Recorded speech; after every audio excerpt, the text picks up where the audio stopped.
गांव के एक छोटे से कोने में रमेश नाम का एक गरीब किसान रहता था। रमेश के पास खेती के लिए बस एक छोटा सा टुकड़ा था, लेकिन उसके हौसले बड़े थे। उसकी जिंदगी का एक ही मकसद था, मुझे मेरे परिवार को खुश रखना है और अपने खेत को हरा भरा बनाना है। उसकी पत्नी सरला और 2 बच्चे मोहन और राधा उसके जीवन का सहारा थे। रमेश हर दिन सूरज निकलने से पहले ही खेत पर पहुंच जाता। अपने हल और बीज की थैली के साथ वो पूरे जोश से खेत जोतता। मिट्टी की महक उसे नई ऊर्जा देती। रमेश की मेहनत देखकर गांव के बाकी किसान भी हैरान होते, लेकिन रमेश को अपने काम पर भरोसा था। एक साल बारिश ने गांव वालों का साथ छोड़ दिया। चारों तरफ सूखा पड़ गया। खेत की मिट्टी सूखने लगी, तालाबों में पानी खत्म हो गया।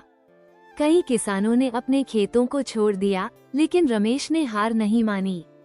उसने सोचा, अगर मैं अभी हार गया तो मेरा परिवार भूखा मर जाएगा। मुझे कोई न कोई रास्ता निकालना ही होगा। रमेश ने एक तरकीब सोची। उसने गांव के पुराने कुएं से पानी खींचकर खेतों में डालना शुरू किया।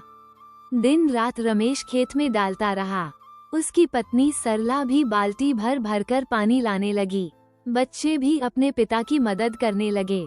पूरा परिवार खेत को बचाने के लिए जी जान से मेहनत कर रहा था। धीरे धीरे खेत में नमी लौटने लगी। पौधे फिर से हरे होने लगे। जहां बाकी किसानों की फसलें सूख गई थीं, वहीं रमेश के खेत में गेहूं और धान की बालियां लहलहाने लगीं। गांव के लोग हैरान थे कि रमेश ने ये चमत्कार कैसे किया।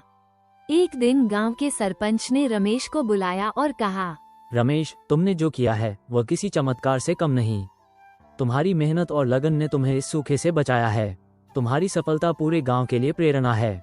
रमेश ने मुस्कुराते हुए कहा, मैंने कोई चमत्कार नहीं किया, बस मेहनत की है। अगर इंसान ठान ले कि उसे हार नहीं माननी है, तो कोई भी मुश्किल उसे रोक नहीं सकती।